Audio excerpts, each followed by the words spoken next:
So welcome everyone, and also welcome to those folks on YouTube who have begun listening, the growing community there. We appreciate you. We thank you for listening. Today's topic, in honor of Thanksgiving, is gratitude, appreciation, and allowing abundance and grace in our lives. And the core of what we're going to talk about today is that the practice of gratitude and thanksgiving and appreciation connects us to what the Tao Te Ching calls the infinite treasure house of abundance, of grace, of love, of all the good things that we want and hope for in our lives. Last week, we spoke about self-love and self-acceptance as the path of self-actualization. And we spoke about how it is not until we come to love and embrace and accept ourselves for who we are, for all of who we are, that we can fully self-actualize. And we spoke about some of the challenges that start in our childhoods when, for whatever reason, we don't get the love that we needed or the attention. We're not heard, we're not seen for who we are. Things happen, loss, death, divorce, separation, abandonment, whatever happens that causes feelings of unworthiness and cause us to start to tell a story of how we're not worthy. We're not worthy of the love of others. We're not worthy of our own love. And from that, we start to repress parts of ourselves that we feel are not appreciated and cultivate only those qualities that others approve of. And so we start to perform for love. And so what comes from that is a shadow of repressed qualities. We move through our lives not whole but fragmented. We're not being all of who we are. And some of the qualities that get repressed are the so-called negative qualities. We're too loud, we're too energetic, we're too obnoxious, we're too anything. And some of those qualities are our gifts and our talents and our greatness. And we project those onto other people and admire them instead of owning them in ourselves. And we talked about the healing path and journey is about taking back the lost parts of ourselves, about assembling our instrument. And in the taking back of the lost parts of ourselves, in the loving and accepting of all of who we are, we start to vibrate at the frequency of wholeness, of harmony. And from that space, we start to fully self-actualize. We start to become an instrument for abundance and love and grace and creativity and expansion to show forth in our lives and come through us and to us. And so today we're going to talk about another practice of connecting to our wholeness, of raising our vibration, of connecting to this infinite treasure house of God, of Source, of abundance, of love, of creativity. And that's the practice of gratitude and thanksgiving and appreciation. In the Tao Te Ching, it says, be grateful for what you have. Rejoice in the way things are. When you realize nothing is missing, the whole world belongs to you.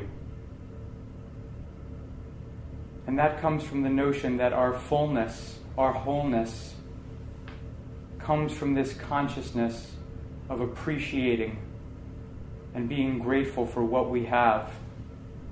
That the feeling of fullness, of the feeling of nothing is missing, has nothing to do with how much or how little we have in our lives, but all to do with the feeling and the vibration that we carry as we move through our lives.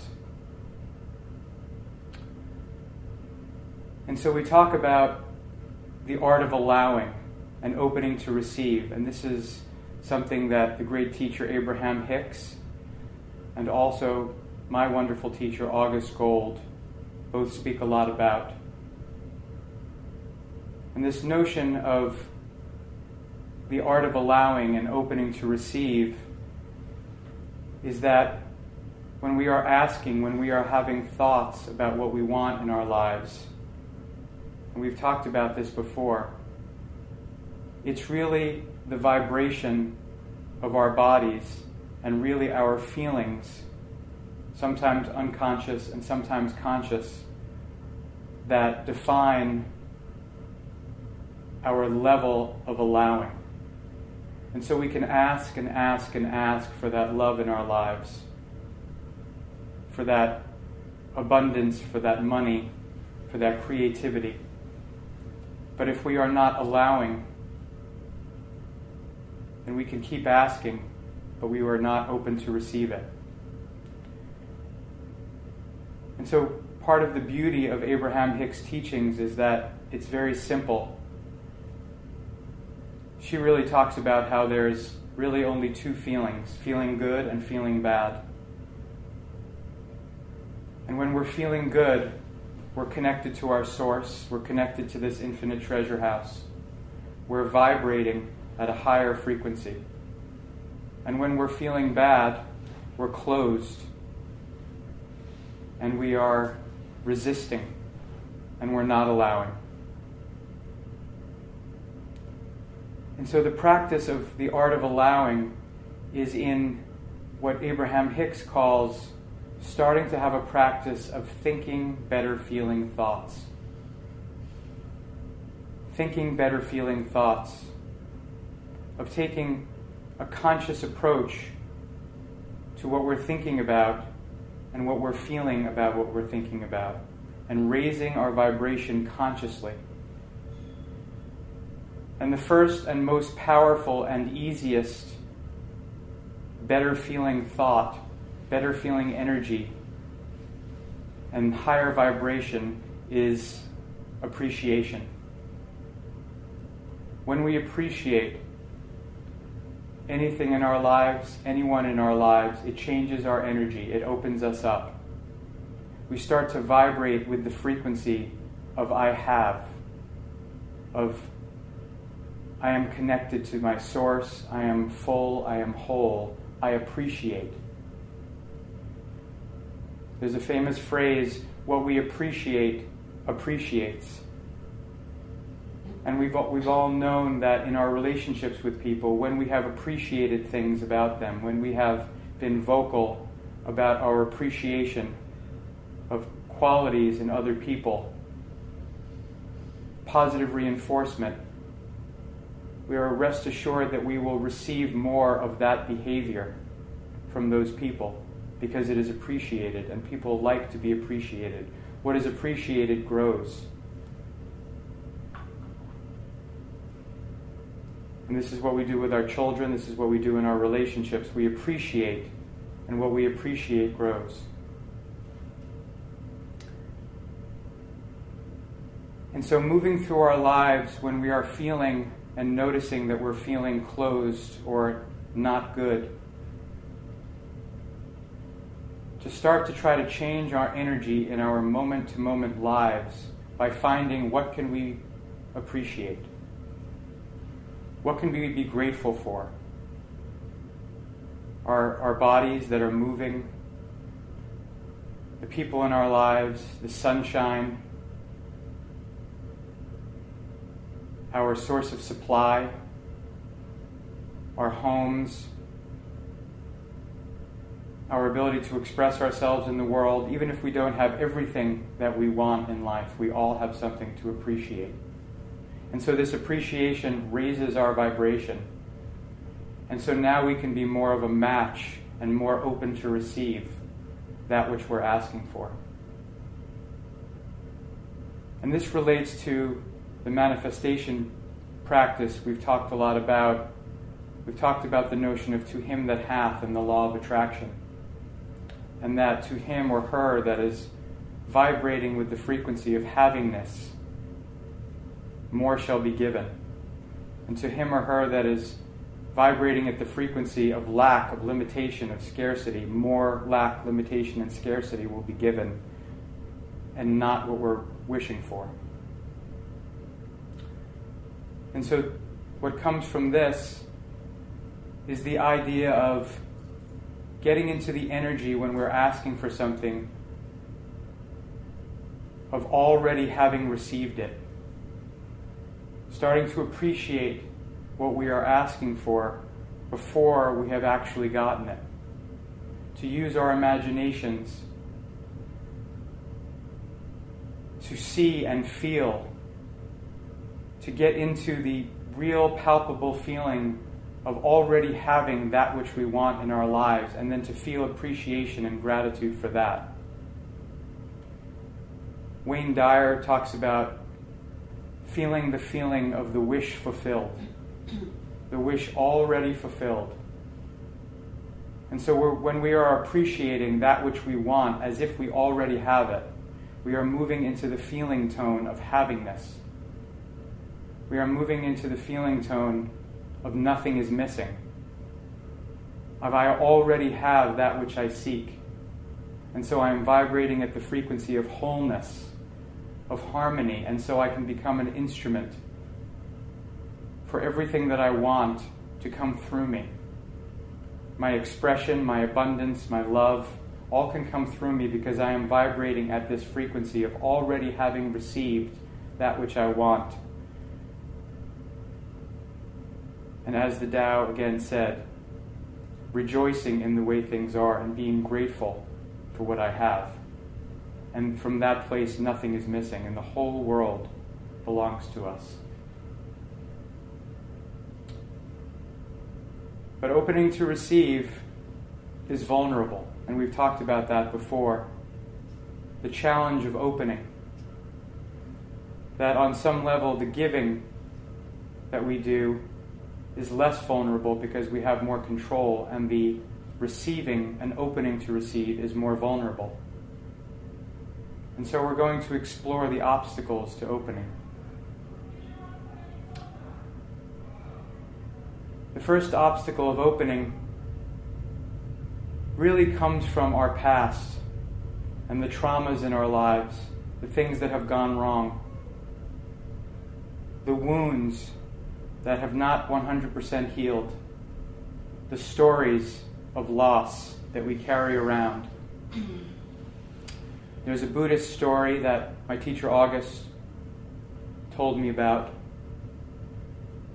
an old man in a village who has a son, a young son, and marauders, which is an old-fashioned word, come and take that son away. They kidnap the son. And the father is heartbroken. And he starts to put some of the belongings and the memorabilia about the son into a pouch that he carries around his neck. A symbol of his loss. He carries his love, but also his loss and his pain and his sadness and his vulnerability and his fear around in a pouch around his neck as he moves through his life. And then one day, 2 years later, the young boy returns and knocks at the door. And the old man answers the door, but doesn't open it. And the young boy says, "It's me, Father. I've returned." And the old man doesn't believe it. And they go back and forth for quite some time, the boy trying to convince his father that he's returned. But the father doesn't believe it. he won't open the door. He won't open to receive. And so the boy goes away. And so how many of us are carrying wounds from the past, from our losses? And we talked so much about the last few weeks that this closing energy, this resistance, is an energy of protection, of closing off to painful feelings. And so how many of us have made our lives small by closing off to amazing things happening in our lives? How many of us are so wounded by our past losses that we carry around in a pouch hanging around our neck, that we are incapable of opening to receive? Because the reality of opening to receive is that it's very vulnerable. And the reality of actually getting and receiving amazing blessings, amazing abundance, amazing gifts, amazing miracles in our lives is that receiving of those miracles and blessings will trigger and bring up all the painful feelings of our past in their wake. All the feelings of unworthiness will start to be triggered when something happens that seems to surpass what we've talked about as this upper limit, this notion of what we feel we deserve. And when something happens that makes us feel better than what we feel we deserve, when something happens that seems too good to be true, when something happens that is so amazing that we expand, our first thoughts and feelings are that we're not worthy, we don't deserve it. This can't be real. I'm afraid of this. This is uncomfortable. And that was all about the self-sabotage that we spoke about closing off, about worrying, about deflecting when our good comes to us, closing off, saying no when our son is at the door. Because those feelings are scary to feel, those feelings of unworthiness. And so what many of us do is we make our lives small enough that we never have to trigger those feelings of unworthiness, those feelings of not being good enough, those feelings of loss. And the other aspect of the feelings that come up when we are given such incredible grace and abundance and gifts and miracles in our lives is that with every gift comes the reality of the ultimate loss of that gift. When I found Donna, the reality is one day we would both pass away and there would be loss. And it was very scary to contemplate being so vulnerable. She could pass before I, and that would be so painful and heartbreaking. We already think through, as soon as we receive something, that will ultimately fade away. With every wonderful thing in our lives, they will come, they will move through, they will fade away. And so the terror of really loving and appreciating something that you will ultimately lose is very vulnerable for many of us. And so what's safer is to not really love anything, not really open to anything amazing. So therefore we won't love it so much. So therefore we won't be so attached to it. And therefore when we one day lose it, we won't be so heartbroken. Again, we protect ourselves, we recoil, we pull back.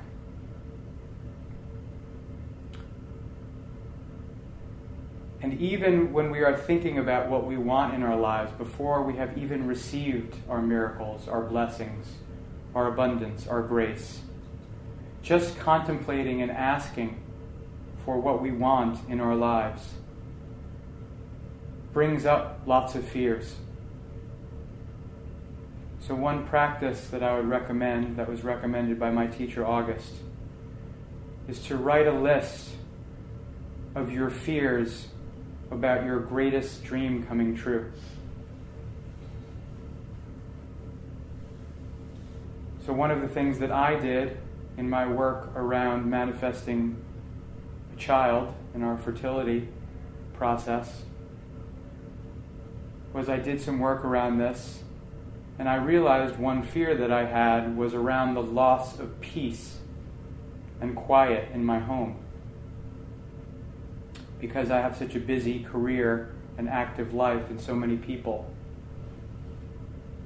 and so much going on, this sanctuary that I've created in my home is very sacred to me. And at the time when we started talking about having a baby, which I have wanted to have so deeply for my entire life, the idea was that the sanctuary was going to become the baby's room. And so on some level, while I was unbelievably excited and thrilled at the prospect and hopeful of having a baby, having the baby became connected to losing my sanctuary. And so there was a fear that came up. There was an unconscious resistance that I wasn't aware of. And so in opening to receive our child, one of the things I worked on was in allowing those feelings, even though it doesn't sound nice and it sounds selfish and it sounds not appropriate and it's vulnerable to share.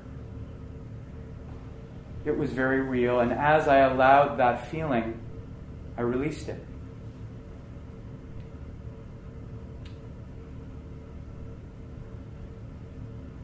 And I know Donna also shared some fears that she had,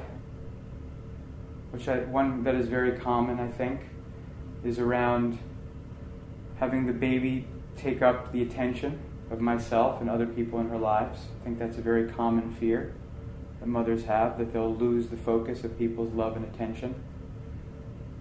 All of these are human, but they are unconscious and they block us and they close us down and they keep us from allowing the flow of abundance and grace in our lives.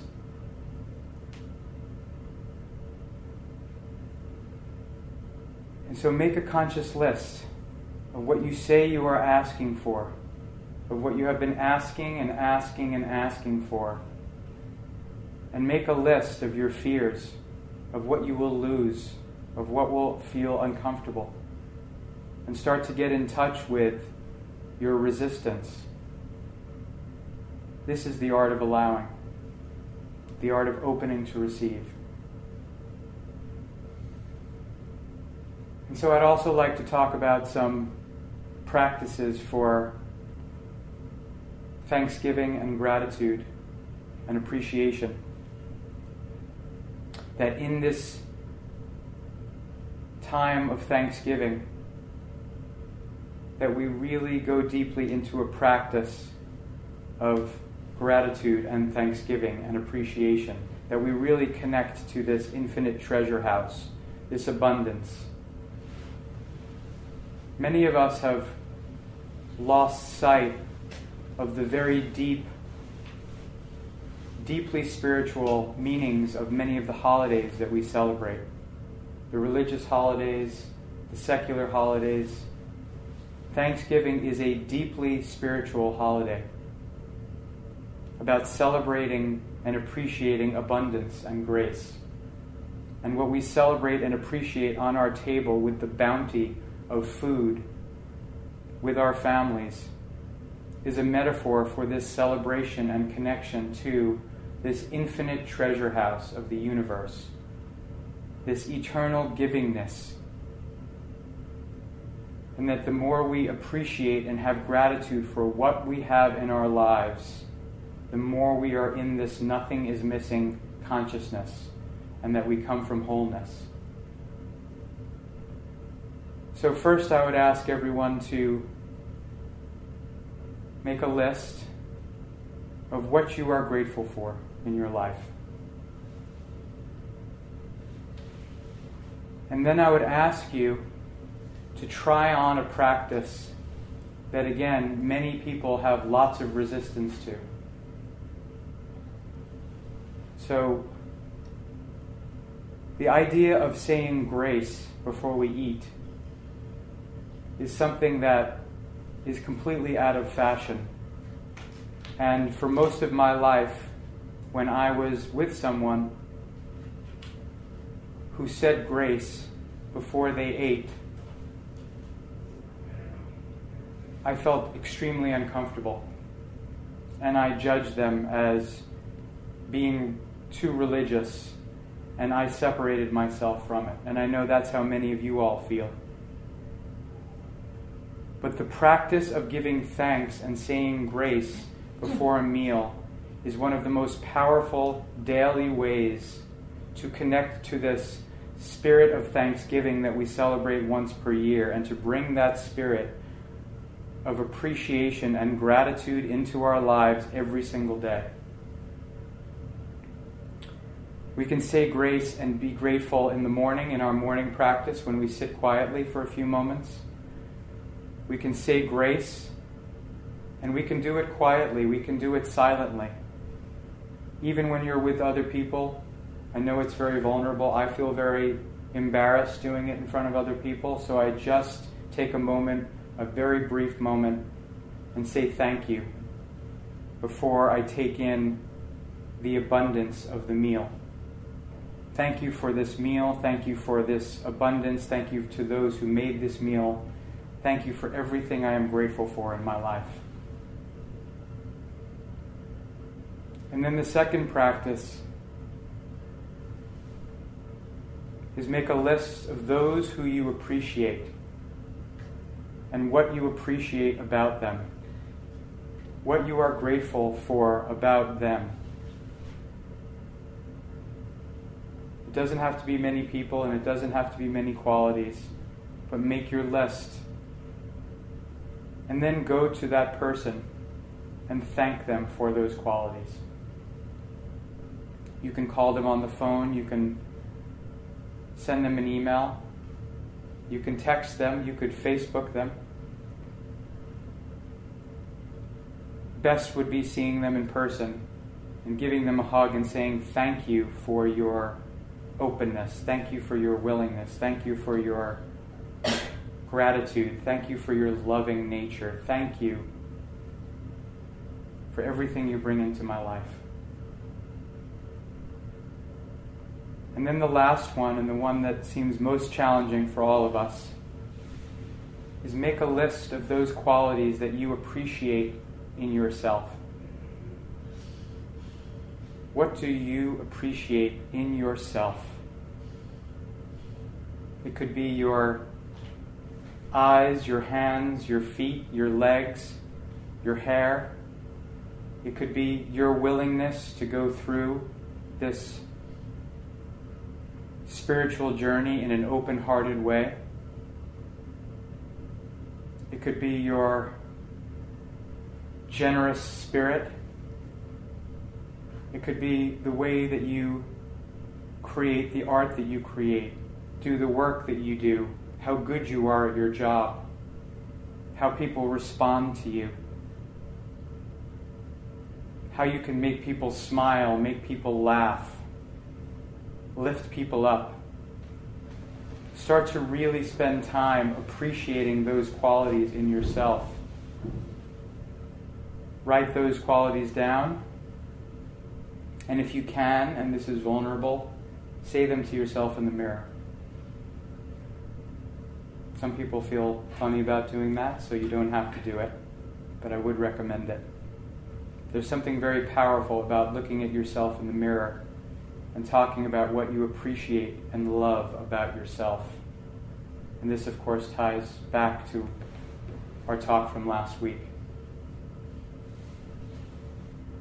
So on this week and on this day where we celebrate the abundance and the bounty and the grace of our lives, let's be grateful. Let's appreciate everything in our lives. Let's appreciate those people in our lives. Let's appreciate those things about us, appreciate and love ourselves, and connect to this energy of abundance. And as we connect to this energy of abundance, we become he or she that hath, that vibrates at the level of the infinite treasure house of the universe. We have the I am consciousness. I am the source. I am connected to all things. I am love. I am abundance. I am grace. I am creativity. We are not separate from any of our good. We are connected to our good. We are connected to our source. We become instruments of abundance and grace and creativity and love and havingness.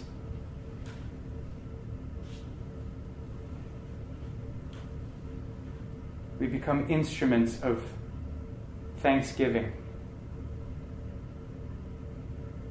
And the more thanks that we give, and the more gratitude, and the more appreciation, the more we will be given to be grateful for. Thank you.